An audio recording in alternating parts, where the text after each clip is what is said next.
Well, it wasn't easy. It was the idea was genius, but because it was easy, it seemed logical that the only two people that could really realistically pull this off, and that would also bring to it a weight from their iconic movie roles that would mean something, And in today's day, of movie making, you've got to do something that will cut through. And the concept of the subtext of Rocky versus Raging Bull seemed like, too fantastic to pass up. The hard part was then making that happen, because the studio actually said that's such a good idea that it's the only idea that we like anymore. Everything else seems to pale in comparison. So we spent the next few months just trying to, get those two guys in.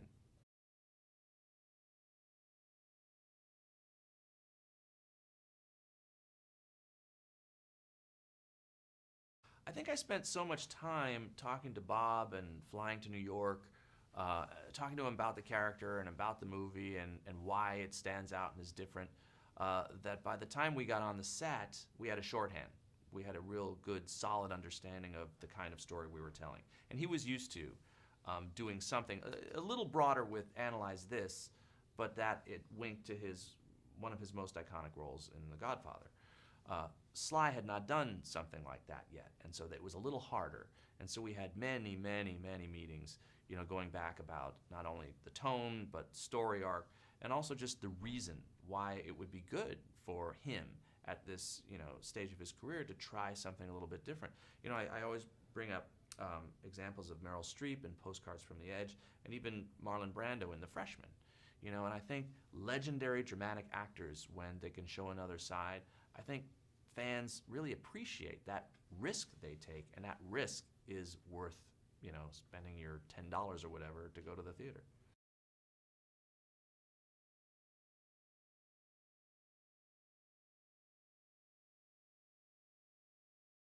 It's a bit of an accident. It's the 30th anniversary of The Fight That Never Was, the tiebreaker. And Kevin Hart's character, Dante Slate Jr., decides to capitalize on this. He's a down on his luck, not very successful fight promoter, and he realizes, hey, 30th anniversary, why don't we make a video game out of it? So he promises each of the guys, a couple of dollars to, on separate days, because he knows they hate each other and don't want to be in the same room at the same time, come record your video game, avatars in these motion capture suits, and you'll make some money.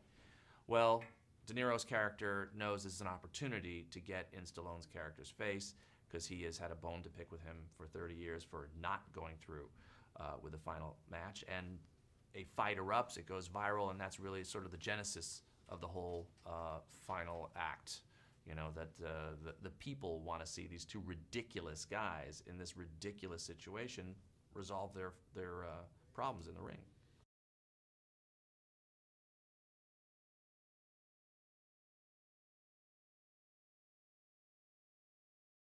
That's the fun part, about trying different things in different comedies. I've done, joke book comedies with Naked Gun, and dumb guy comedies with Tommy Boy, and romantic comedies with 50 First Dates, blah, blah, blah. But this was a different opportunity, a chance to explore redemption and second chances while telling jokes. And I thought that the movie could resonate more and maybe last, on people's minds, past just walking out to the parking lot to their car where they say, let's go grab something to eat. What did we see tonight? That's often the feeling when you're watching a disposable comedy. It's all about the jokes.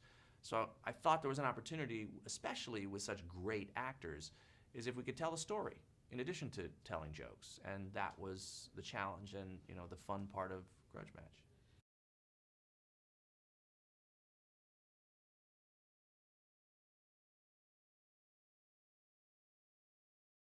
Scary.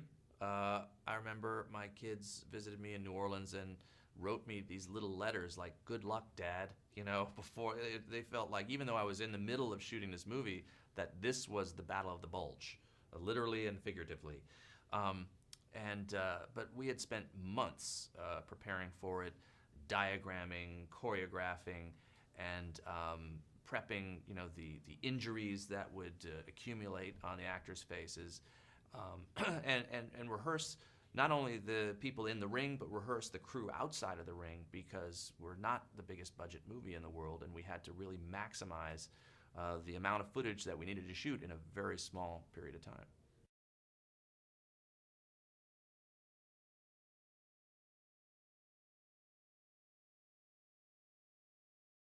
They're very good athletes. I mean, they're not just actors, they're good athletes. Sylvester Stallone is in the Boxing Hall of Fame. I think obviously because he's an inspiration to, the fight world. But you can't do what he does without taking a serious toll on your body, and he's got injuries all over, from stunts he's done in other movies, but also the things he's done in the ring with Rocky. And Bob knew that the challenge was, when Sly took his shirt off, that he's going to look like Sylvester Stallone. And that Bob, when he took his shirt off, had to look like a worthy adversary. And so he lost, about 35 pounds and, really beat himself into shape.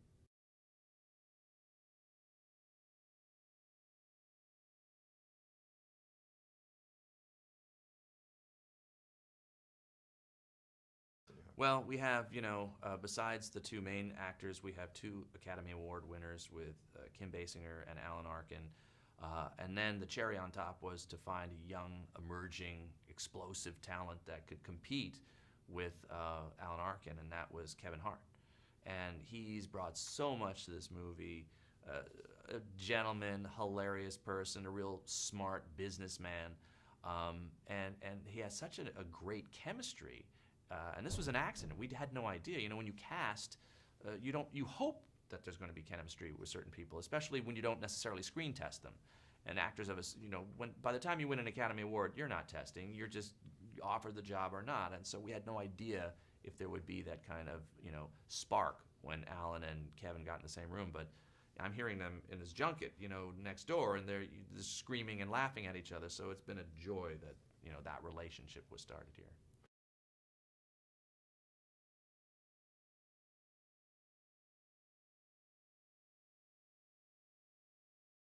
Alan, I think can be intimidating to some directors because he does not suffer fools. He will tell you what he thinks of your camera direction, your script, a line, what you're wearing. But the funny thing about Alan is he reminds me so much of my father that I feel like I'm kind of arguing at the dinner table with him, and I say, "Oh, come on, really?" And I think he was taken aback that I was so frank with him, and we became really good buddies because he's all about the craft. And he just wants to make sure it's as good as it can be. And that's what I love. As long as someone is not checking their watch wanting to go home, I'll try a million different ways. I'll explore. I'll beat things up. And that's what he's about. That's why I adore him.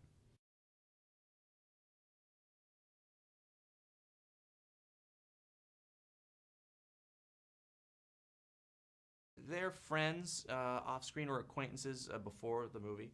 And, she's such a fantastic actress. She's in one of my favorite movies of all time, The Natural. She basically put me through puberty growing up. And so I thought, for selfish reasons, boy, it would be nice to work with Kim Basinger. But she also wanted to let her hair down and play and do something a little lighter than what she'd been doing the past few years. And so it was an opportunity for her, to get in the sandbox and play and have some fun. And it was a joy to watch. And I think she had a blast.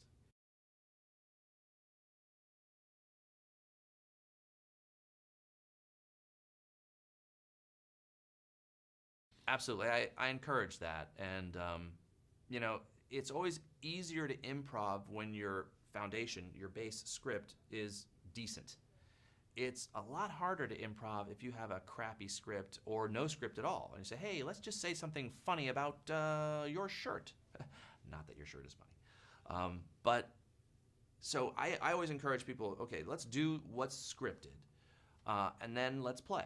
Let's try something. And I won't always just dump it on them and give them the responsibility of coming up with whatever's funny. We'll have backup jokes for them. And we're constantly going to try things. And if the craft service guy has an idea for a joke, I don't care. Just hand it to me on a cocktail napkin, we'll talk. Worst we can say is we don't have time, or that one I don't think.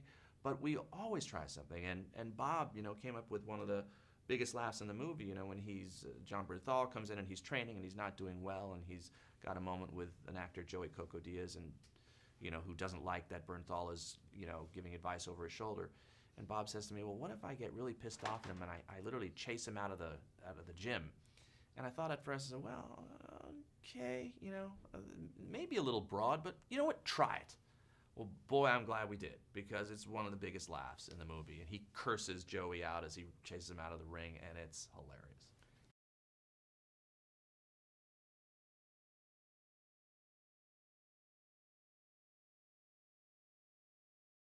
I would like to say I enjoyed New Orleans more than I actually did, only because I'm a workaholic, and so the Super Bowl and Mardi Gras were going on, and but I was just studying the whole time. One time I did go out with my producing partner Michael Ewing on Fat Tuesday, and try to see if anyone would throw beads at me, from the balconies. Nothing. I got a couple of moms throwing me some beads, not much. And then my daughters came to visit, and they're cute. And I was walking with them, and suddenly I was showered with beads. They had like a spare tire of beads around their neck.